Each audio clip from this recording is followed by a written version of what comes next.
Salut Brut, c'est Coach Marine Pilates et aujourd'hui je te parle de 5 choses que tu ne connais pas sur le périnée. Everything is working out for me. Les hommes ont aussi un périnée, alors c'est vrai qu'on en parle beaucoup plus par rapport aux femmes et aux accouchements, mais les hommes ont aussi ce groupe musculaire qu'est le périnée. Ça se trouve en bas du bassin pour vulgariser, entre le pubis et le coccyx. En gros, c'est un petit peu comme une poche qui soutient un petit peu tout. C'est rigolo parce que le plus grand nombre de messages que je reçois sur mes réseaux sociaux, c'est des hommes qui s'amusent à dire « Ah bah tiens, moi aussi je m'amuse à faire l'exercice alors que j'ai pas de périnée ».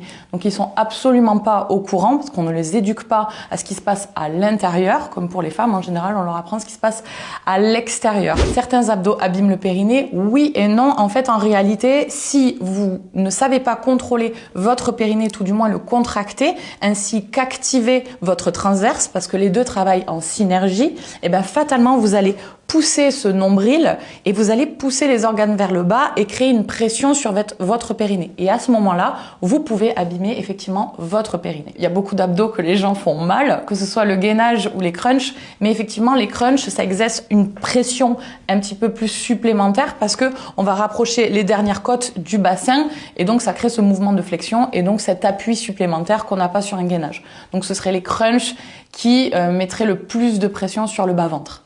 Pour laisser la place au bébé, forcément, l'accouchement abîme et fragilise le périnée. C'est pour ça que c'est super important de trouver derrière une professionnelle ou un professionnel de santé qui vous suit, qui s'adapte à votre profil et à votre périnée et bien suivre sa rééducation du périnée pour pouvoir ensuite reprendre le sport et aussi améliorer ou reprendre une vie sexuelle plus tard. Tonifier son périnée, que ce soit pour les hommes ou pour les femmes, permet d'avoir un meilleur ressenti, alors lors de la pénétration, par exemple, une meilleure qualité d'érection, mais aussi pouvoir reculer l'éjaculation. Pour les filles, ça permet aussi de lubrifier un petit peu mieux et d'avoir de meilleurs orgasmes.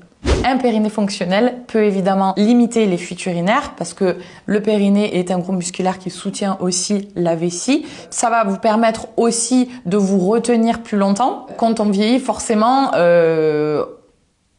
fait, c'est toujours pareil. C'est toujours comment vous vous êtes occupé de votre corps plus jeune.